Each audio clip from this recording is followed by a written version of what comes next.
জুমার দিন। আল্লাহর নবী সাল্লাল্লাহু আলাইহি ওয়াসাল্লাম বলছেন সকল দিনের সর্দার হচ্ছে এই দিন, আ'জাবুহা ইনদাল্লাহ, এই দিনের মর্যাদা আল্লাহ সুবহানাহু ওয়া তাআলার কাছে সবথেকে বেশি। আ'জামু ইনদাল্লাহ মিন ইয়াউমিল ফিতরি ওয়াল আজহা, ঈদুল ফিতর ঈদুল আজহার মর্যাদা যেমন, তার চেয়ে মর্যাদা হলো এই জুমার দিনে আল্লাহ সুবহানাহু ওয়া তাআলার কাছে। সুবহানাল্লাহি ওয়া বিহামদিহি। আল্লাহর নবী সাল্লাল্লাহু আলাইহি ওয়াসাল্লাম বলেছেন ফীহি খামসু খিলালিন, এর মধ্যে 5টি বৈশিষ্ট্য রয়েছে, এই দিনে 5টি বৈশিষ্ট্য রয়েছে। আল্লাহ সুবহানাহু ওয়া তাআলা এই দিনে ফীহি খলাকাল্লাহু আদামা, এই দিন আল্লাহ সুবহানাহু ওয়া তাআলা আদম আলাইহিস সালামকে সৃষ্টি করেছেন। ওয়া আহবাতাল্লাহু আদামা, এই দিনে আল্লাহ সুবহানাহু ওয়া তাআলা আদম আলাইহিস সালামকে দুনিয়াতে ইলাল আরদ, জমিনের দিকে নামিয়ে দিয়েছেন। এরপরে আল্লাহ সুবহানাহু ওয়া তাআলা এই দিনে কি করেছেন? ওয়া তাওয়াফাল্লাহু আদামা, আল্লাহ সুবহানাহু ওয়া তাআলা আদম আলাইহিস সালামের মৃত্যু দিয়েছেন, এই দিনে মৃত্যু দিয়েছেন। এরপর বিশ্বনবী মুহাম্মদ রাসূলুল্লাহ সাল্লাল্লাহু আলাইহি ওয়াসাল্লাম বলছেন এই দিনে ফীহি সাআহ, এই দিনে একটা সময় রয়েছে, একটা সময় রয়েছে। লা ইয়াসআলুল আবদু ফিহা শাইআ, যদি কোনো ব্যক্তি এই সময়ের মধ্যে আল্লাহ সুবহানাহু ওয়া তাআলার কাছে কিছু চায়, ইল্লা আতাহুল্লাহ, আল্লাহ তাকে ওই জিনিসটা যা চাইবে তা দিয়ে দিবেন। মা লাম ইয়াসআল হারামা, যতক্ষণ পর্যন্ত সে হারাম কিছু চাইবে না, ওই সময়ের মধ্যে বান্দা যা চাইবে আল্লাহ তাকে তাই দিয়ে দিবেন। চিন্তা করছেন এখন এই সময়টা কোনটা? জুমার দিনেই তো চিনি না রে ভাই, তাহলে এই সময়টা কোথায় পাবো? এই সময়টা সম্পর্কে দুটি মত আসছে।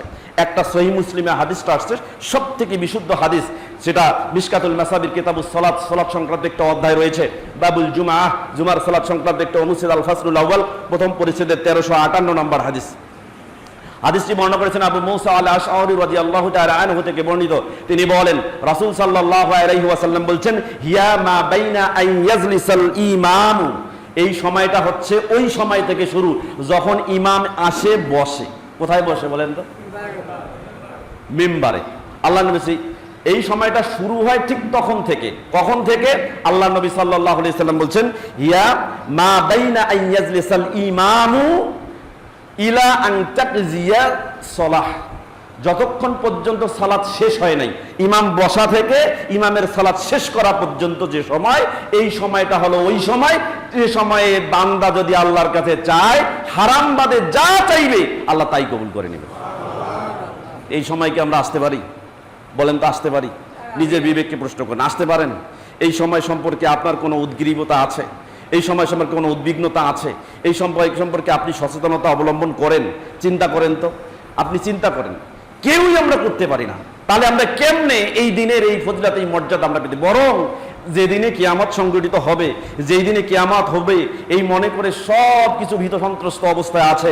আল্লাহ নবী সাল্লাল্লাহু আলাইহি ওয়াসাল্লাম এই হাদিসের শেষে বলছেন ফিহি তাকুমুস সাআহ, এই দিনে কিয়ামত সংঘটিত হবে। আর যখন কিয়ামত সংঘটিত হবে এই দিনে, এটা যখন সব কিছু জেনেছে, তার মানে এই পৃথিবীর জমিন থেকে শুরু করে আসমান পর্যন্ত বিশ্ব ব্রহ্মাণ্ড এবং এর ভেতরে যা কিছু আছে, এমনকি আল্লাহর নবী মুহাম্মদুর রাসূলুল্লাহ সাল্লাল্লাহু আলাইহি ওয়াসাল্লাম বলেন মা মিন মালাকিন মুকাররাবিন, আল্লাহ সুবহানাহু ওয়া তাআলার সবথেকে নিকটে থাকা ফেরেশতা, অর্থাৎ আল্লাহ যেখানে অবস্থান করছেন সেইখানের আশেপাশে যত ফেরেশতা আছে, আরশে আজিমের উপরে থেকে আল্লাহ সুবহানাহু ওয়া তাআলার ওখান থেকে যত নিকটবর্তী ফেরেশতা আছে, সেই ফেরেশতা ওয়াফিস সামাইন, আসমানে যা কিছু আছে, ওয়াফিল আরদ, জমিনে যা কিছু আছে, ওয়াফির রিয়াহ, এই যে আপনারা বাতাস দেখেন, এই বাতাসের মধ্যে যে মিশ্রতায় যত পদার্থ আছে।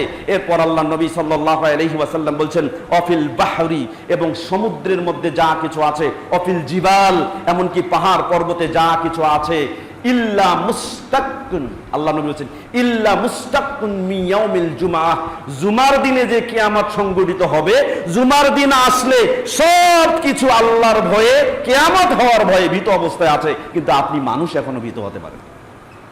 চিন্তা করে দেখেন, আল্লাহ নবী সাল্লাল্লাহু আলাইহি ওয়াসাল্লাম বলছেন পৃথিবীর জমিন থেকে শুরু করে আসমান পর্যন্ত, এমনকি আল্লাহ সুবহানাহু ওয়া তাআলার নিকটবর্তী ফেরেশতারাও, যেমনকি সাগরের ভিতরে যত, জলাশয়ের ভিতরে যত প্রাণী আছে, সবগুলো এই দিনকে ভয় করে কিয়ামত হয় আর ভীত হয়ে, আর আমরা মানুষ এখনো এই দিনে ভীত হয়ে সচেতন হতে পারলাম না। কি চিন্তা করেন? সম্মানিত উপস্থিতি, এই জন্য আপনাকে বলছি এই দিনের ভয় আমাদের ভিতরে নাই। আজকে আমরা এই দিনকে বিনোদনের দিন হিসেবে গ্রহণ করেছি, এই দিনকে আমরা আনন্দের দিন হিসেবে গ্রহণ করেছি, এই দিনকে আমরা খেল তামাশার দিন হিসেবে গ্রহণ করেছি, এই দিনে আমরা সবকিছু অবসর নিয়ে সবকিছু আনন্দ উল্লাস করার জন্য নির্বাচন করে নিয়েছি। এই দিনেই যদি কিয়ামত হয় তাহলে আপনার প্রস্তুতি কি হবে? যেই দিনে আপনি আনন্দ ফুর্তি করার জন্য শুক্রবারকে, জুমার দিনকে নিযুক্ত করেছেন, নির্ধারণ করেছেন, যেই দিনে আপনি আনন্দ উল্লাস করার জন্য পিকনিকের আয়োজন করেছেন, যেই দিনে আপনি খাওয়ার জন্য এই দিনকে নির্বাচন করেছেন, যেই দিনকে আপনি খাওয়ানোর জন্য উল্লাস করার জন্য এই দিনকে নির্বাচন করেছেন, যেই দিনে আপনি সকল কিছুর প্রবৃত্তির ঘোড়াকে ছুটিয়ে দেওয়ার জন্য নির্ধারণ করে দিয়েছেন, বলেন তো এই সময়ে যদি আল্লাহ সুবহানাহু ওয়া তাআলার পক্ষ থেকে এই দিনেই কিয়ামত সংঘটিত হয় আর ওই মুহূর্তে যদি আমি এই কিয়ামতের সম্মুখীন হয়ে যাই, তাহলে আমার অবস্থা কি হবে, আমার প্রস্তুতি কি থাকবে? চিন্তা করেন। আজকে আমরা এই শুক্রবার দেখেন, শুধু আমাদের দেশ না, ভারতীয় উপমহাদেশে টিভি থেকে শুরু করে ইন্টারনেটের সমগ্র যোগাযোগ মাধ্যমে, যেখানে আপনারা দেখবেন ফেসবুক, টুইটার, ইনস্টাগ্রাম, তারপরে ধরেন আপনাদের যতগুলো যোগাযোগ সম্পর্কীয় যত আইটেম আছে সবগুলোতে আপনি অংশগ্রহণ করেছেন। বিশেষ করে শুক্রবারের দিন দেখবেন এইখানে আনন্দ এবং চিত্ত প্রণোদনার জন্য, বিনোদনের জন্য সব কিছুর আয়োজন থাকে। কিন্তু জুমার দিনে স্পেশাল একটা দিন, যেদিনে কিয়ামত হওয়ার ভয়ে কীট পতঙ্গ থেকে শুরু করে এমনকি অল খরতুন ফি জুফরিল আরদ, আপনার জমিনের ভিতরে খরতুন, কেঁচো, এই কেঁচো, ওয়াল দুধ ওয়াল হাসারা, কীট পতঙ্গ যেগুলো খালি চোখে অনেক সময় দেখা যায় না, এগুলো কিয়ামত হওয়ার ভয়ে এই দিনে ভীত সন্ত্রস্ত অবস্থায় আল্লাহ সুবহানাহু ওয়া তাআলার জিকির করতে থাকে। আপনি কোথায় আছেন? শুক্রবার জুমার দিনে আসতে হবে, সবার আগে আসতে হবে, মসজিদে স্থান দখল করতে হবে, মসজিদে প্রথম কাতারের জন্য প্রতিযোগিতা করতে হবে, কে কত বেশি সওয়াব অর্জন করবে, কোন কোরবানির সওয়াব অর্জন করবে, এটা নিয়ে আমাদের ভিতরে একটা প্রতিযোগিতা থাকবে। আমাদের এই সচেতনতা এখনো আমরা জাগ্রত করতে পারিনি। সম্মানিত উপস্থিতি, আল্লাহর নবী মুহাম্মদুর রাসূলুল্লাহ সাল্লাল্লাহু আলাইহি ওয়াসাল্লাম তরিক ইবনে শিহাব রাদিয়াল্লাহু তাআলা আনহু থেকে বর্ণিত মিশকাতুল মাসাবি 1377 নম্বর হাদিসের মধ্যে উল্লেখ করেছেন, আল্লাহর নবী সাল্লাল্লাহু আলাইহি ওয়াসাল্লাম বলেন, ইয়াউমুল জুমআ বা আল জুমআতু হাক্কুন ওয়াজিবুন আলা কুল্লি মুসলিমিন ফিল জামাআহ, জামাতের সাথে সালাত আদায় করার জন্য প্রত্যেকটা মুসলমানের ওপরে মসজিদে এসে জামাতে অংশগ্রহণ করা, এটা তার জন্য অবশ্যকীয় একটা ওয়াজিব কাজ। কিন্তু আমরা এইটাকে এইভাবে নিতে পারিনি। আমরা মসজিদে আসি কিন্তু আবশ্যকতার ভিত্তিতে নাই। একটা চিন্তা করে দেখেন, 4 শ্রেণীর লোক শুধুমাত্র মুক্তি পেতে পারে, তাদের জন্য মসজিদের এই জুমা আবশ্যক নয়। 1 নাম্বার হচ্ছে আবদিন মামলুকিন, যে অধীনস্থ কৃতদাস, সে তার মালিকের অনুমতি ব্যতীত আসতে পারবে না। ওয়া ইমরাতিন, নারী, তার স্বামী আছে, স্বামীর অনুমতি ব্যতীত আসতে পারে না। এরপরে হচ্ছে আসসাবি, অর্থাৎ ছোট শিশু, তার উপরে জুমা ফরজ হয়নি। এরপরে আছে আরেকজন মারিজ, অসুস্থ রুগ্ন ব্যক্তি। এই 4 শ্রেণী ব্যতীত যখনই আপনি সুস্থতা অবলম্বন করেন একজন পুরুষ, আপনাকে মসজিদে আসতেই হবে। ওয়াজারুল বাই, ব্যবসা বাণিজ্য সবকিছু ছেড়ে দিয়ে ফাসাউ ইলা যিকরিল্লাহ, কোথায় আসতে হবে? আল্লাহর জিকিরের দিকে। তা আল্লাহর জিকিরের কয়টা অংশ বলেন তো? কয়টা অংশ? 2টা অংশ। আমি প্রথমে বলেছি 2টা অংশ। একটা হলো খুতবা, আরেকটা কোথায়? জুমার সালাত আদায় করেছেন, খুতবা পাননি, তাহলে আপনার জুমাই হয়নি। খুতবা পেয়েছেন, সালাত আদায় করেননি, আংশিক জুমা হয়েছে। কোনো কারণে সালাত আদায় করতে পারেননি, খুতবা শুনেছেন, আংশিক জুমা হয়েছে। কিন্তু সালাত আদায় করেছেন, খুতবা পাননি, জুমাই পাননি। তাহলে চিন্তা করেন আপনাকে আসতে হবে, তাহলে কখন আসতে হবে? চিন্তা করেন। এই জন্য সমস্ত উলামায়ে সকলেই ঐক্যমত পোষণ করেছেন। নাইলুল আওতার 4 নম্বর খণ্ড নম্বর পৃষ্ঠার মধ্যে এসেছে যে যখন কোন জায়গায় জুমার দিন, শুক্রবারের দিন 2টা লোক একত্রিত হবে, ইজাস্তামাআল ইসনাইন, যখন 2 জন একত্রিত হবে, ফাসাল্লাহ জুমআতান, তখন তারা জুমার সালাত আদায় করবে। একজন খুতবা দিবে, একজন শুনবে। যদিও খুতবা দিতে না পারে, তাহলে কমপক্ষে 2 জন আলোচনা সাপেক্ষে কিছু জিকির আজকার করে জুমার সালাত আদায় করবে। জুমার সালাতের এতটাই গুরুত্ব। সম্মানিত উপস্থিতি, একটু চিন্তা করেন এই দিনের প্রস্তুতি স্বরূপ আমাদের কি করতে হবে। এই বিষয়ে আল্লাহর নবী মুহাম্মদুর রাসূলুল্লাহ সাল্লাল্লাহু আলাইহি ওয়াসাল্লাম 1450 বছর আগে কিছু কাজ বর্ণনা করেছেন। তন্মধ্যে উল্লেখযোগ্য কাজ আজকের দিনটাই হবে। সারা সপ্তাহে আপনি ব্যস্ত ছিলেন, সারা সপ্তাহে ব্যবসা করেছেন, বাণিজ্য করেছেন, সারা সপ্তাহে কাজ করেছেন, সারা সপ্তাহে চাকরি করেছেন, সারা সময় 1 মিনিট ফুসরত পান নাই। হয়তো 5 ওয়াক্ত সালাত আপনি যথারীতি আদায় করার চেষ্টা করেছেন, কিন্তু আল্লাহর জিকির করার সময় পান নাই, অবসর পান নাই, যে আল্লাহ সুবহানাহু ওয়া তাআলাকে আপনি একটু স্থির হয়ে তার অতিরিক্ত সান্নিধ্যে যাওয়ার চেষ্টা করবেন। সেই সময়টা হচ্ছে জুমার দিন, অথচ এই দিনে আমার কাজ কাম বন্ধ থাকার পরেও, অফিস আদালত বন্ধ থাকার পরেও আল্লাহ সুবহানাহু ওয়া তাআলার নিকটবর্তী হওয়ার সময় আমি দেখালাম না, পাইলাম না। এর চেয়ে দুর্ভাগ্য সময় আর কখন হতে পারে? চিন্তা করে। সম্মানিত উপস্থিতি, এজন্য বলছে আল্লাহ নবী মুহাম্মদুর রাসূলুল্লাহ সাল্লাল্লাহু আলাইহি ওয়াসাল্লাম একটা হাদিস বলেছেন, বুখারী, মুসলিম এবং মিশকাত, তিনটে হাদিসের কিতাবে হাদিসটি আসছে। মিশকাতুল মাসাবি কিতাবুস সালাত, সালাত সংক্রান্ত একটা অধ্যায় রয়েছে। বাবু উজুবিহা, জুমার সালাত ওয়াজিব সংক্রান্ত একটা অনুচ্ছেদ রয়েছে। এই অনুচ্ছেদের 1381 এবং 82 নম্বর হাদিসের মধ্যে এসেছে আল্লাহর নবী মুহাম্মদুর রাসূলুল্লাহ সাল্লাল্লাহু আলাইহি ওয়াসাল্লামের প্রথম হাদিসটি মনে হচ্ছে সালমান রাদিয়াল্লাহু তাআলা আনহু থেকে বর্ণিত। তিনি বলেন, রাসূল সাল্লাল্লাহু আলাইহি ওয়াসাল্লাম বলেন, লা ইয়াক্তাসিলুর রাজুলু ইয়াউমাল জুমআহ। যদি কোনো ব্যক্তি জুমার দিনে গোসল করে, প্রথম কাজ কি? মেসওয়াক করা। এই যে প্রথম কাজ কি? অন্য দিনে মেসওয়াক করেন, ভালো, কিন্তু জুমার দিনে স্পেশালি মেসওয়াক করার চেষ্টা করবেন, এটি সুন্নাহ। এবং আল্লাহ নবী সাল্লাল্লাহু আলাইহি ওয়াসাল্লাম বলেন, আলাইকুম বিসওয়াক, আবশ্যকীয় কর্তব্য হচ্ছে তোমাদের মেসওয়াক করা। তাহলে প্রথম কি কাজ করবেন? মেসওয়াক করবেন। এরপরে আল্লাহ নবী সাল্লাল্লাহু আলাইহি ওয়াসাল্লাম এই হাদিসের মধ্যে বলছেন যে লা ইয়াক্তাসিল রাজুলু ইয়াউমাল জুমআহ, যদি জুমার দিনে গোসল করে, প্রথম কাজ কি? গোসল করে। এরপর হচ্ছে ওয়াইয়াতাতাহারু ওয়াইয়াতাতাহারু মাস্তাতাআ মিন তুহুরিন, তার সামর্থ্য অনুযায়ী যতটুকু পবিত্রতা অর্জন করতে হয় ততটুকু। যদি গোসল করতে পারেন গোসল করবেন, গোসল করার যদি ক্ষমতা না থাকে তায়াম্মুম করার প্রয়োজন হয় তায়াম্মুম করবেন। এবার গোসল করার পর দেখা গেল রোগ বেড়ে গেছে, এমতো অবস্থায় যদি উজু করতে না পারেন তাহলে তায়াম্মুম করবেন। তায়াম্মুম করার পরে যেভাবে যার সামর্থ্য যতটুকু, সেই সামর্থ্য অনুযায়ী পবিত্রতা অর্জন করবেন। করার পরে আল্লাহর নবী সাল্লাল্লাহু আলাইহি ওয়াসাল্লাম বলছেন ওয়াইয়াদাহিনু মিন দুহনিহি, বাড়িতে যদি তেল থাকে তাহলে তেল একটু মাখায় নেবেন, পায়ে, হাতে অথবা মাথায়, যেখানে যেভাবে ব্যবহার করা যায় সেভাবে তেল ব্যবহার করবেন। এরপর আল্লাহর নবী সাল্লাল্লাহু আলাইহি ওয়াসাল্লাম বলছেন ওয়ায়ামাসসু মিন তিবিহি বা মিন তিবি বাইতিহি, যদি তার সুগন্ধি স্পেশাল থাকে অথবা বাড়িতে কোনো সুগন্ধি থাকে সেই সুগন্ধি থেকে সুগন্ধ ব্যবহার করবে। সুম্মা ইয়াখরুজু, এরপর বের হবে, সে মসজিদের দিকে ফিরে যাবে, এটা সকাল সকাল ব্যবহার করবে। এই জন্য এই হাদিসটা ইমাম মিশকাতুল মাসাবি ইমাম তিবরিজি রাহিমাহুল্লাহ তিনি উল্লেখ করেছেন। এই হাদিসটা কোথায়? একটা অনুচ্ছেদ রচনা করেছে, বাবু তানজিফ ওয়াত তাবকির, সকাল সকাল পবিত্রতা অর্জন করা, মসজিদে গমন করা, এই ব্যাপারে একটা অনুচ্ছেদ রচনা করেছেন। এই অনুচ্ছেদে এই হাদিসটা উল্লেখ করেছেন 1381 এবং 82 নম্বর হাদিস। তিনি বলতেছেন যে এরপরে সে কি করবে? সকাল সকাল এই কাজগুলো করবে, গোসল করার পর তেল ব্যবহার করার পরে তারপরে সুগন্ধি ব্যবহার করবে, এরপর মসজিদের উদ্দেশ্যে বেরিয়ে পড়বে। এবার মসজিদ আসার পরে প্রথম কাজ কি বলেন তো? কি? আমি যখন খুতবায় উঠি, আজান দিচ্ছে, এখানে বসে আছি, কিছু কিছু মুসল্লি এসে আছেন, দাঁড়িয়ে আছেন, কেন? আজান শেষ হবে, তারপরে কি করবেন? সালাত আদায় করা শুরু করবেন। এটা করবেন, এটা আমি অনেকদিন আগে নিষেধ করেছি যে আপনার জন্য খুতবা শোনাটা আবশ্যক বেশি।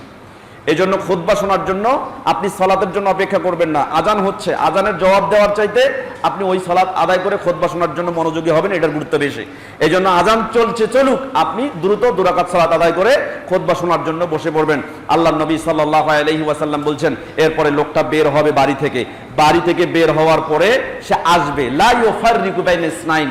আপনারা অনেক সময় কি করেন? প্রথম কাতারে 7-8 জন বসে আছে, এখানে আর আপনি দাঁড়াবেন না, দাঁড়াইছেন আর ওইদিকে, একজন দাঁড়াইছে ওইদিকে, একজন দাঁড়াইছে ডান দিকে, একজন বারান্দায়, ওইখানে সালাত আদায় শুরু করে দিলেন। আল্লাহ নবী সাল্লাল্লাহু আলাইহি ওয়াসাল্লাম সে সরাসরি মসজিদে আসবে, লা ইউফাররিকু বাইনা ইসনাইন, দুইজনের মধ্যে কোনো গ্যাপ রাখবে না, পাশাপাশি সামনে এসে দাঁড়াবে। দাঁড়ানোর পরে ফায়ুসাল্লি মা কুতিবা লাহু, তার যতটুকু সামর্থ্য হয় ততটুকু সালাত আদায় করবে। 2 রাকাত, 4 রাকাত, 6 রাকাত, 8 রাকাত, 10 রাকাত, 12 রাকাত পড়তে থাকেন। যতটুকু সামর্থ্য আছে আপনি পড়তে থাকেন, পড়তেই থাকেন। এরপরে কি হবে? সালাত আদায় করলেন, করার পরে ইমাম এসে গেল, ইমাম আসার পরে দাঁড়াবে, খুতবা দেওয়া শুরু করবে। ওই সময় আপনার কাজ কি? আল্লাহর নবী সাল্লাল্লাহু আলাইহি ওয়াসাল্লাম বলেছেন এই সময় ফায়ুসমিতু, সে চুপ থাকবে। ইজা তাকাল্লামাল ইমাম, যখন ইমাম কি করবে? কথা বলবে। ইমাম বক্তব্য দিচ্ছে, কথা বলছে, এই সময় সে কি করবে?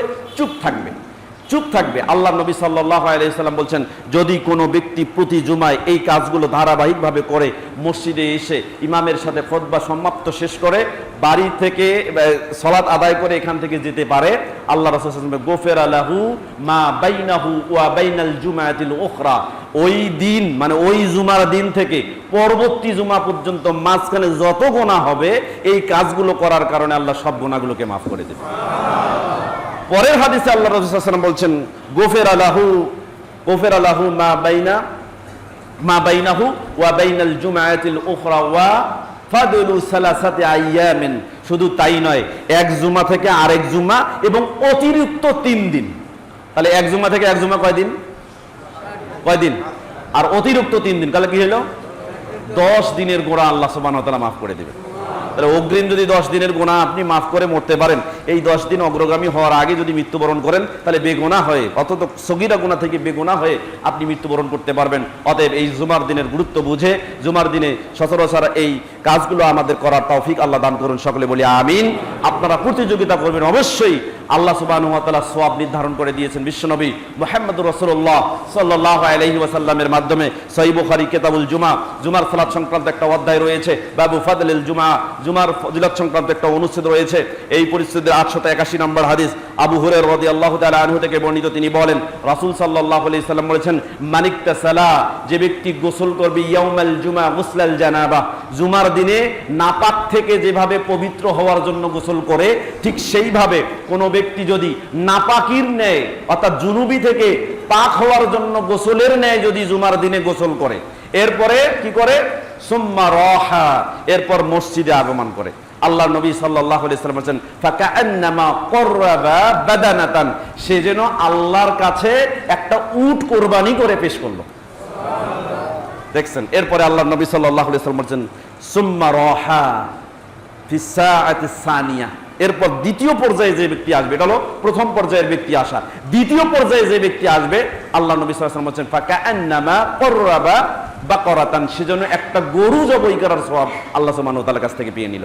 সম্মানিত উপস্থিতি, এরপর আল্লাহ নবী সাল্লাল্লাহু আলাইহি ওয়াসাল্লাম তৃতীয়বার বলেছেন, কাবশান আকরানা, যে ব্যক্তি তৃতীয়বারে আসবে সে ব্যক্তি একটা কাবশান অর্থাৎ একটা মেষ, সিংওয়ালা মেষ জবাই করার সওয়াব আল্লাহ সুবহানাহু ওয়া তাআলার কাছে পাবে, কোরবানির সওয়াব পাবে। এরপরে আল্লাহ নবী সাল্লাল্লাহু আলাইহি ওয়াসাল্লাম চতুর্থবার যে লোক আসবে তার ক্ষেত্রে বলেছেন যে সে পাবে কররাবা দাজাজাতান, একটা মুরগিকে আল্লাহর সামনে পেশ করা, অর্থাৎ কুরবানি হিসেবে একটা মুরগি পেশ করার সওয়াব পাবে।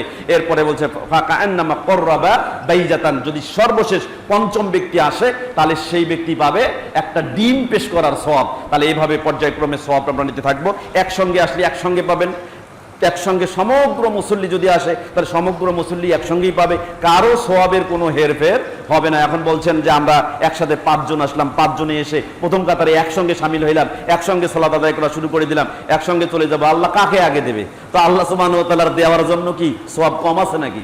আল্লাহ সুবহানাহু ওয়া তাআলা এত আছে যে সারা জীবন আপনাকে দিলেও ফুরাবে না, বরং অসংখ্য আছে যেটাতে আপনি সন্তুষ্ট হয়ে যাবেন। আল্লাহ সুবহানাহু ওয়া তাআলা কাউকে দিতে কম করেন না। সপ্তাহে 7 দিন আছে, শুক্রবার, শনিবার, রবিবার, সোমবার, মঙ্গলবার, বৃহস্পতিবার। এগুলোর আরবি নাম আছে, আরবি টেকনিক্যাল টার্ম আছে। তো যে দিনটা আমাদেরকে অগ্রগামী করে দিয়েছে, আমরা কিন্তু পশ্চাৎগামী ছিলাম, আমরা আগে আসি নাই, আমরা আগে কিতাব পাই নাই, আমরা জাতিতে আল্লাহ সুবহানাহু ওয়া তাআলার পক্ষ থেকে কিতাব প্রাপ্ত হই নাই। আমাদের পূর্বে কিছু জাতি ছিল যারা আল্লাহ সুবহানাহু ওয়া তাআলার পক্ষ থেকে কিতাব প্রাপ্ত হয়েছিল, কিন্তু তারপরেও তারা আমাদের অগ্রগামী থাকার পরেও পশ্চাৎগামী। এমনকি রাসূল সাল্লাল্লাহু আলাইহি ওয়াসাল্লাম বলেছেন যে শুধু এটাই নয়, নাহনুল আখিরুনাস সাবিকুনা ইয়াউমাল কিয়ামাহ, আমরা যে পশ্চাৎগামী কিন্তু কিয়ামতের দিন সবার আগে আমরা হব অগ্রগামী। সুবহানাল্লাহি ওয়া বিহামদিহি। শুধু তাই না, তিনি বলছেন ওয়া নাহনুল আউয়ালুনা মাইয়াদখুলুল জান্নাতা, শুধু তাই নয়, আমরা এমন অগ্রগামী হব যে সবার আগে আমরাই জান্নাতে চলে যাব।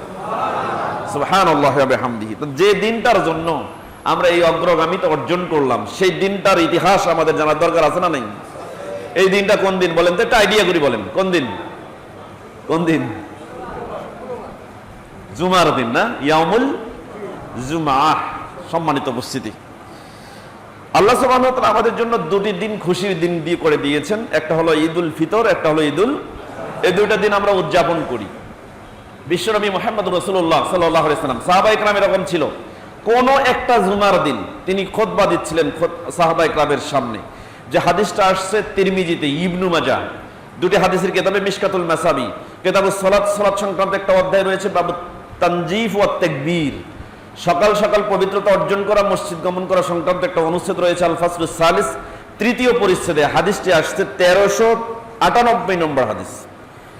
হাদিসটি বর্ণনা করেছেন উবাইদ বিন সাব্বাক রাদিয়াল্লাহু তাআলা আনহু থেকে বর্ণিত। তিনি বলেন, রাসূল সাল্লাল্লাহু আলাইহি ওয়াসাল্লাম বলেছেন ফি জুমাতিন মিনাল জুমআ, এই জুমার দিনগুলির কোন এক জুমার দিনে তিনি বলেছেন সমস্ত সাহাবা একরাম সামনে, আল্লাহ নবী সাল্লাল্লাহু আলাইহি ওয়াসাল্লাম বলছেন ইয়া মা'শারাল মুসলিমিন, হে মুসলমানগণ শোনো। আল্লাহ রাসূল মুসলমানদেরকে সম্বোধন করে বলছে ইয়া মা'শারাল মুসলিমিন ইন্না হাযা ইয়াউমুন, আজকের এই দিনটা হচ্ছে একটা দিন যেদিন জাআলাহু লানা ঈদান, যে দিনটা আল্লাহ আমাদের জন্য ঈদের দিন করে দিয়েছেন। সুবহানাল্লাহি ওয়া বিহামদিহি। আল্লাহ নবী বলেছে ফাক্তাসিলু, যেহেতু এই ঈদের দিন তোমরা পাবে, এই দিন পেলে ফাক্তাসিলু, তোমরা এই দিনে গোসল করো। এরপরে কি করো? আল্লাহ নবী সাল্লাল্লাহু আলাইহি ওয়াসাল্লাম বলেছেন ওয়ামান কানা ইনদাহু মিন তিবিন আও ওয়ামান কানা ইনদাহু তিবুন, যদি তার নিকট তার বাড়িতে কোনো সুগন্ধি থাকে, আল্লাহ নবী সাল্লাল্লাহু আলাইহি ওয়াসাল্লাম বলেন ফালা ইয়াযুরু আইয়ামাসসা মিনহু, তার জন্য অসুবিধা নাই সেই সুগন্ধি থেকে সুগন্ধ ব্যবহার করবে। এবং এই দিনে ওয়া আলাইকুম বিসসাওয়াক বা ওয়ালাইকুম বিসসিওয়াক, এই দিনে তোমাদের অবশ্যই একটা কাজ করতে হবে, সেটা হচ্ছে মিসওয়াক করা। বলেন তো কোন দিনের কথা বলা হয়েছে? কোন দিন? তাহলে জুমার দিন। এই হাদিস প্রমাণ করছে জুমার দিন হচ্ছে আমাদের জন্য সাপ্তাহিক ঈদের দিন। তাহলে ঈদের দিন কয়টা হয়ে গেল? তো ওই দুই দিন আমরা পাবো কি পাবো না, পৌঁছাতে পারি কি পারি না, তবে খুব অবশ্যম্ভাবী সম্ভাবনা রয়েছে আমরা এই দিনটা পাবো। হয়তো এই সপ্তাহে পরে আরেকটা সপ্তাহ, এরকম সপ্তাহ ঘুরতে থাকলে আমরা ঈদের দিনটা কিন্তু পেয়ে যাই, সম্ভাবনা থাকে খুব কাছাকাছি। সম্মানিত উপস্থিতি, আল্লাহ সুবহানাহু ওয়া তাআলা বলছেন এই দিনের ইম্পর্টেন্স, এর গুরুত্ব এই সম্পর্কে আল্লাহ সুবহানাহু ওয়া তাআলা উল্লেখ করেছেন সূরা জুমআহ। এই জুমার দিনের নামে একটা সূরা আছে, অধ্যায় 62 আয়াত 9। আল্লাহ সুবহানাহু ওয়া তাআলা বলছেন ইয়া আইয়ুহাল্লাযীনা আমানু ইযা নুদিয়া লিস-সালাতি মিন ইয়াউমিল জুমআহ, আল্লাহ বলছেন হে ঈমানদারগণ, হে মুমিনগণ, ইযা নুদিয়া লিস-সালাহ, যখন তোমাদেরকে সালাতের জন্য আহ্বান করা হয়, ডাকা হয়। বলেন তো ডাকে কিসের মাধ্যমে? কিসের মাধ্যমে? আজানের মাধ্যমে। এটা আমরা সবাই জানি। নিদা শব্দের অর্থ আহ্বান করা, নিদা মানে হচ্ছে এখানে আজান, আজানের মাধ্যমে ডাকা হয়। এখানে একটা বাক্য আছে হাইয়া আলাস সালাহ, মানে কি?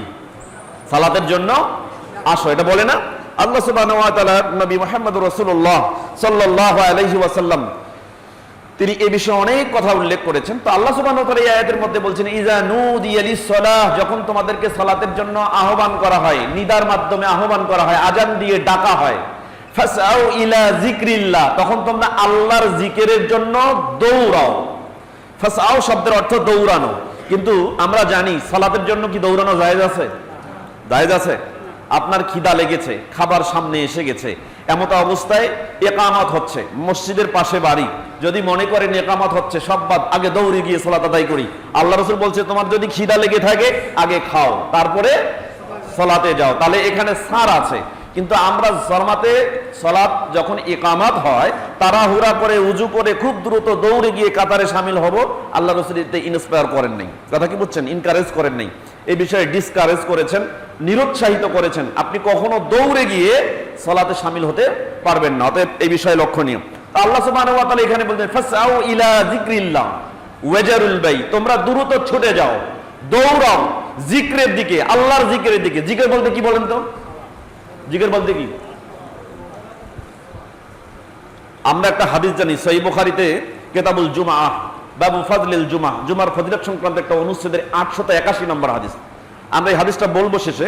তো এই হাদিসে বলা হয়েছে যে প্রথম যে আসে সে কিসের সওয়াব পায়? কিসের? তারপরে আসে, তারপরে ছাগল, তারপর মুরগি, তারপর ডিম। এই তো আপনারা সবাই জানেন, তা আমার তো বক্তব্য দেওয়ার কোনো প্রয়োজন নেই। সম্মানিত উপস্থিতি, তো এইখানে আল্লাহ নবী সাল্লাল্লাহু আলাইহি ওয়াসাল্লাম বলছেন যে যখন ফাইজা খারাজাল ইমাম, সব বন্ধ হয়ে গেল, ইমাম যখন চলে আসলো, ইমাম যখন চলে আসলো তখন কি করে? হাজারাতুল মালাইকা, ফেরেশতারা তখন উপস্থিত হয়।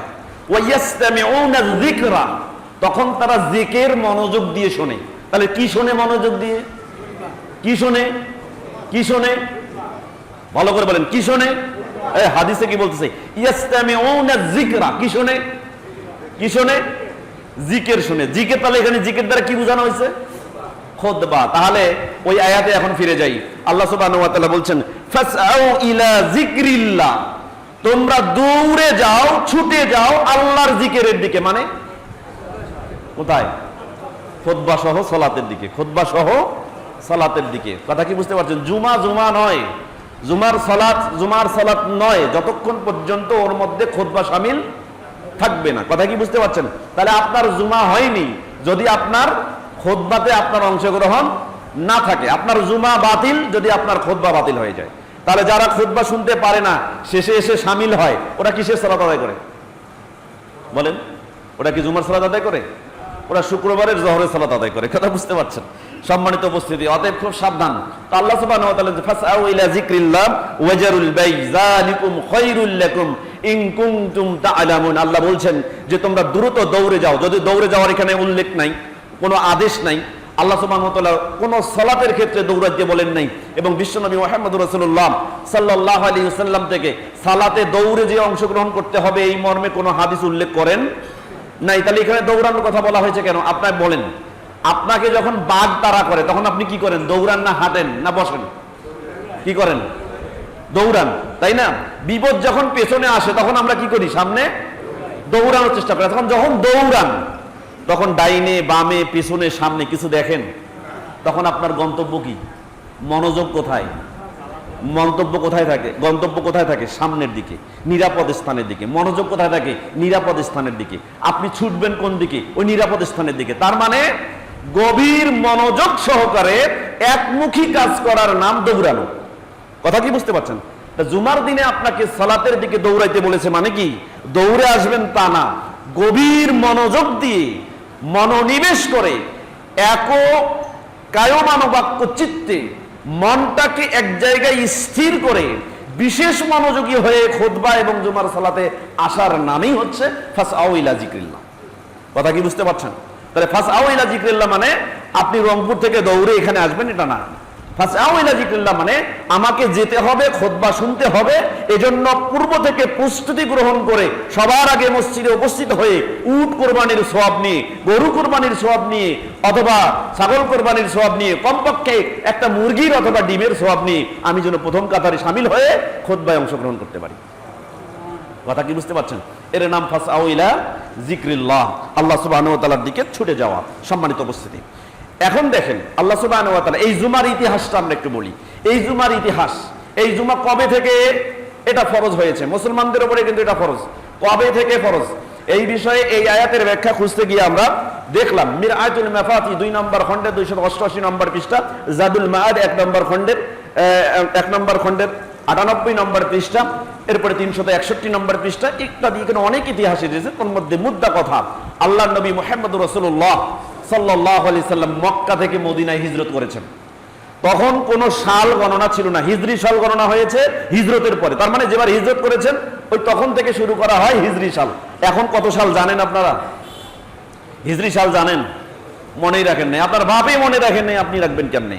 সম্মানিত উপস্থিতি, এই যে হিজরি দেখেন, এই যে সালগুলো গণনা হচ্ছে, প্রথম হিজরি সাল আল্লাহর নবী মক্কা থেকে যখন মদিনা হিজরত করছেন, বলা হচ্ছে ফুরিজাল জুমআতু ফি সানাতিল উলা মিনাল হিজরা। হিজরি সাল শুরু হওয়ার সময় জুমা ফরজ হয়।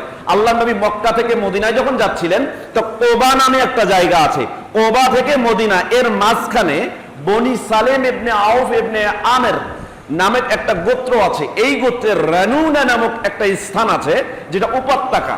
এই উপত্যকার মধ্যে সর্বপ্রথম আল্লাহর নবী মুহাম্মদুর রাসূলুল্লাহ সাল্লাল্লাহু আলাইহি ওয়াসাল্লাম ইতিহাসের প্রথম জুমা 100 জন মুসল্লি নিয়ে আদায় করেছেন। কথা কি বুঝতে পারছেন? যদিও একটা ইতিহাস আমরা পাই, যে আল্লাহর নবী মদিনায় পৌঁছানোর আগে ওখানে সাহাবীরা ছিল, আনসার সাহাবী, যারা আল্লাহ রাসূলকে মুহাজির হিসেবে সাহায্য সহযোগিতা করেছিলেন। এই আনসারেরা এরা ওখানে হাজমুন নাবাত নামে একটা স্থান আছে, সেখানে 40 জন মুসল্লিকে নিয়ে প্রথম জুমা আদায় করেছেন, এই ইতিহাস পাওয়া যায়। তবে স্বীকৃত জুমা আল্লাহর নবী মুহাম্মদুর রাসূলুল্লাহ সাল্লাল্লাহু আলাইহি ওয়াসাল্লাম, যেটা বনি সালিম ইবনে আউফ ইবনে আমের এর গোত্রে রানুনা নামক উপত্যকা আল্লাহর নবী মুহাম্মদুর রাসূলুল্লাহ সাল্লাল্লাহু আলাইহি ওয়াসাল্লাম 100 জন মুসল্লিকে নিয়ে প্রথম জুমার সালাত আদায় করেছেন। তাহলে 1450 বছরের ইতিহাসে প্রথম জুমা এই 1400 বছর থেকেই চলে আসছে। এটা আমাদের উপরে কি ফরজ? কথা কি বুঝতে পারছেন? আমাদের উপরে ফরজ। এখন আসেন, এই জুমার দিন এটা প্রথম আমাদের উপরে ফরজ হয় নাই, এইটা প্রথম ফরজ হয়েছিল ইহুদি খ্রিস্টানদের উপরে, তাদের মধ্যে যারা আহলে কিতাব তাদের উপরে এটা ফরজ হয়েছিল। তারা ছিল আমাদের অগ্রগামী। আল্লাহ সুবহানাহু ওয়া তাআলা আমাদের জন্য কোনো কিতাব নাজিল করেন নাই ততক্ষণ পর্যন্ত কোনো কিতাব নাজিল করেন নাই। কোরআন তখন আসে নাই, তখন তাওরাত এবং জবুর ইনজিল এগুলো ছিল। ওই সময়ে নাজিল হয়েছিল, জুমা তাদের উপরেই ফরজ ছিল। এরপরে আমাদের উপরে জুমরাকে ফরজ করে দেওয়া হলো। কিভাবে হলো, কেমনে হলো, ইতিহাসটা একটু জানি একটা হাদিস থেকে, যে হাদিসটা বুখারীতে এসেছে, মুসলিমে এসেছে। মিশকাতুল মাসাবি কিতাবুস সালাত, সালাত সংক্রান্ত একটি অধ্যায় রয়েছে। বাবুল জুমআহ, জুমার সালাত সংক্রান্ত একটা অনুচ্ছেদ রয়েছে। আল ফাসলুল আউয়াল, প্রথম পরিচ্ছেদের 1354 এবং 55 নম্বর হাদিস। হাদিসটি বর্ণনা করেছেন আবু হুরায়রা রাদিয়াল্লাহু তাআলা আনহু থেকে বর্ণিত। তিনি বলেন, রাসূল সাল্লাল্লাহু আলাইহি ওয়াসাল্লাম বলেছেন, নাহনুল আখিরুনাস সাবিকুন। ওই যে হাদিসটা বললাম, যে আল্লাহ নবী বলছেন আমরা হলাম সর্বশেষ। আচ্ছা, আমাদের পরে কি কোনো জাতি আসবে?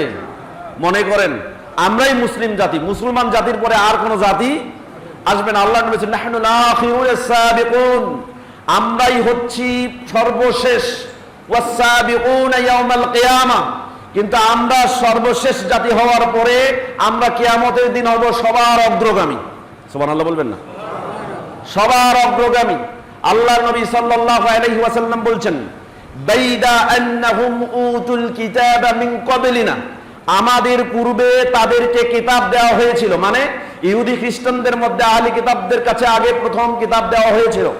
এরপরে ওয়া উতিনাহু মিন বাদিহিম, তাদের পরে আমাদেরকে কিতাব দেওয়া হয়েছে। আমাদের কিতাবের নাম কি? আল কোরআন। তাহলে তাদের কিতাবের পরেই আল কোরআন আমাদেরকে দেওয়া হয়েছে। আল্লাহ নবী মুহাম্মদ রাসূলুল্লাহ সাল্লাল্লাহু আলাইহি ওয়াসাল্লাম বলছেন, সুম্মা, এরপরে, সুম্মা হাজা ইয়াউমুহুমুল্লাযী ফুরিদা আলাইহিম, এরপরে আল্লাহ সুবহানাহু ওয়া তাআলা আজকের এই দিনটা আমাদের না, এটা তাদের ছিল। এইটা আল্লাহ তাদের উপরেই ফরজ করে দিয়েছিল তাদের উপরে জুমার দিনকে। ফলে তারা কি করেছিল? ফাখতালাফু ফীহি, এই দিনটা নিয়ে তারা পরস্পর বিতর্ক শুরু করে দিল। অর্থাৎ তারা এই দিনটা নিবে কি নিবে না, এই দিনটা তারা উদযাপন করবে কি করবে না, এই দিনের নিয়ামত তারা পাবে কি পাবে না, এটা নিয়ে তারা বিতর্ক করে শুরু করে দিল, স্থির করা নিয়ে, নির্ধারণ করা নিয়ে। যখন বিতর্ক শুরু হয়ে গেল, ফাহাদানাল্লাহু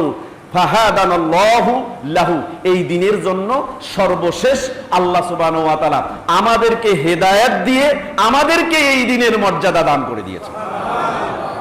সম্মানিত উপস্থিতি, আল্লাহর নবী সাল্লাল্লাহু আলাইহি ওয়াসাল্লাম বলছেন, যখন এটা হলো, আন্নাসু লানা ফীহি তাবাউন, এরপরে ওই লোকেরা, ওরা অগ্রগামী ছিল, ওরা এখন পশ্চাৎগামী হলো, আমরাই অগ্রগামী হয়ে গেলাম।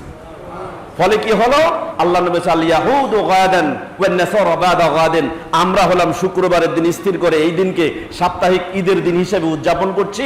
এর পরের দিন শনিবার, এটা ইহুদিরা পালন করছে। এর পরের দিন রবিবার, এটা খ্রিস্টানরা পালন করছে। তাহলে আমরা এগিয়ে গেলাম, তারা কি করে গেল? পিছিয়ে গেল। যখন পিছিয়ে পড়ে গেল, আল্লাহ নবী বলছেন, ওয়া নাহনুল আখিরুনাস সাবিকুনা ইয়াউমাল কিয়ামাহ, যখন আমরা অগ্রগামী হলাম, তখন আল্লাহ সুবহানাহু ওয়া তাআলা কাল কিয়ামতের দিন আমাদেরকে অগ্রগামী করবেন। ওয়া নাহনুল আউয়ালুনা মান ইয়াদখুলুল জান্নাহ, এবং আমরাই হব সবার আগে অগ্রগামী যারা জান্নাতে প্রবেশ করবে। তাহলে কোন দিনটা অগ্রগামী হওয়ার কারণে আল্লাহ সুবহানাহু ওয়া তাআলা কিয়ামতের দিন আমাদেরকে অগ্রগামী করবেন? এই দিন সম্পর্কে কি আপনাদের কোনো উদ্বেগ আছে? কোনো উদ্বেগ আছে? চিন্তা করেন তো, এই দিন সম্পর্কে আপনাদের কোনো প্রস্তুতি আছে? এই দিন সম্পর্কে আপনার কি উদ্বৃত্ত, কি প্রস্তুতি আছে? দেখেন তো, কি প্রস্তুতি আছে, কি প্রস্তুতি গ্রহণ করেছেন? এই দিনের ইতিহাসটা আপনাকে জানতে হবে। আল্লাহ নবী মুহাম্মদ রাসূলুল্লাহ সাল্লাল্লাহু আলাইহি ওয়াসাল্লাম একটা হাদিসের মধ্যে বলেছেন, যে হাদিসটা আছে সহিহ মুসলিমে, মিশকাতুল মাসাবি কিতাবুস সালাত, সালাত সংক্রান্ত একটা অধ্যায় রয়েছে। বাবুল জুমআহ, জুমার সালাত সংক্রান্ত একটা অনুচ্ছেদ রয়েছে। আল ফাসলুল আউয়াল, প্রথম পরিচ্ছেদের হাদিস নম্বর 1356 নম্বর হাদিস। আবু হুরায়রা রাদিয়াল্লাহু তাআলা আনহু থেকে বর্ণিত, তিনি বলেন, রাসূল সাল্লাল্লাহু আলাইহি ওয়াসাল্লাম বলেছেন, খায়রু ইয়াউমিন তালাআত আলাইহিস শামস, সূর্য উঠে না এমন কোন দিন আছে? সূর্য উঠে না এমন কোন দিন আছে? তার মানে এমন কোন দিন নাই যে দিনে সূর্য উঠে না। আল্লাহ নবী সাল্লাল্লাহু আলাইহি ওয়াসাল্লাম বলেছেন, এমন কোন দিন নাই যে দিনে সূর্য ওঠে না।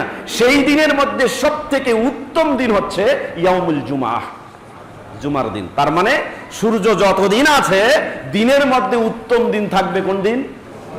জুমার দিন। আল্লাহ নবী সাল্লাল্লাহু আলাইহি ওয়াসাল্লাম বলছেন, ফীহি খুলিকা আদামু, এই দিন আদম আলাইহিস সালামকে সৃষ্টি করা হয়েছে। এই দিনে আদম আলাইহিস সালামকে সৃষ্টি করা হয়েছে। ওয়া ফীহি উদখিলাল জান্নাতা, এই দিনে তাকে জান্নাতে প্রবেশ করানো হয়েছে। ওয়া ফীহি উখরিজা মিনহা, এবং এই দিনে তাকে জান্নাত থেকে বের করে দেওয়া হয়েছে।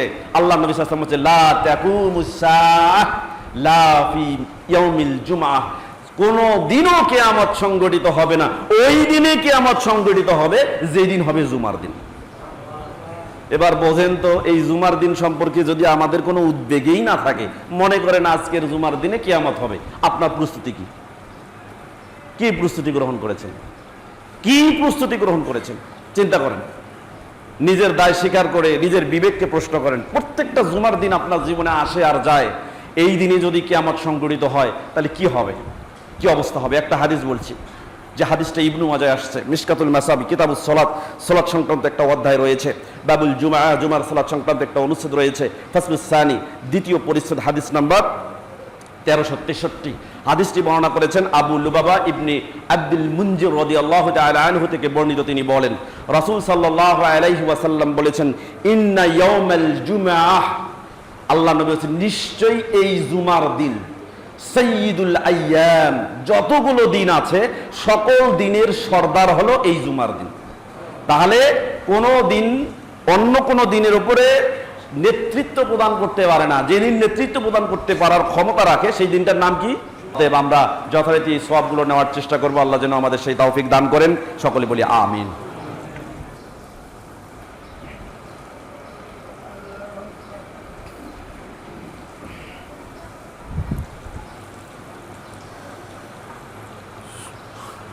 আলহামদুলিল্লাহি ওয়াহদা ওয়াসসালাতু ওয়াসসালামু আলা মান লা নাবিয়্যা বা'দা ওয়া আলা আলিহি ওয়া সাহবিহি ওয়া মান তাবি'আহুম বিইহসানিন ইলা ইয়াউমিদ্দিন ওয়া বা'দা। আউযু বিল্লাহি মিনাশ শাইতানির রাজীম। বিসমিল্লাহির রহমানির রহিম। আলহামদুলিল্লাহি রাব্বিল আলামিন। সমস্ত প্রশংসা আল্লাহ সুবহানাহু ওয়া তাআলার জন্য। সবাই আবারও আল্লাহর প্রশংসা করি, বলি আলহামদুলিল্লাহ। দরুদ পাঠ করছি নবী মুহাম্মদ সাল্লাল্লাহু আলাইহি ওয়াসাল্লামের উপরে, যিনি বলেছেন, ইয়াকুম ওয়া হাইশাতিল আসওয়াক, তোমরা মসজিদগুলোকে বাজারে পরিণত করো না। সেই নবীর শানে আবারও দরুদ পড়ছি, আল্লাহুম্মা সাল্লি আলাইহি আল্লাহুম্মা বারিক আলাইহি। সম্মানিত উপস্থিতি, অবশ্যই জুমার দিনের গুরুত্ব বুঝে আপনারা এই দিনে আসবেন, যেদিন আমাদেরকে পশ্চাৎগামিতা থেকে অগ্রগামী করে দিয়েছে, যে দিনের কারণে আমরা অগ্রগামী হয়েছি এবং অন্যান্য জাতিরা আমাদের অগ্রগামী থাকার কারণে আমাদের পশ্চাৎগামী হয়েছে, এবং যে দিনে কারণে এই সম্মান আল্লাহ বাড়িয়ে দিয়েছেন, এবং কাল কিয়ামতের দিন আমরা অগ্রগামী হয়ে সবার আগে জান্নাতে যেতে পারবো। অবশ্যই এই দিনের মর্যাদা, গুরুত্ব আল্লাহ আমাদেরকে বোঝার তৌফিক দান করুন। সকলে বলে আমিন।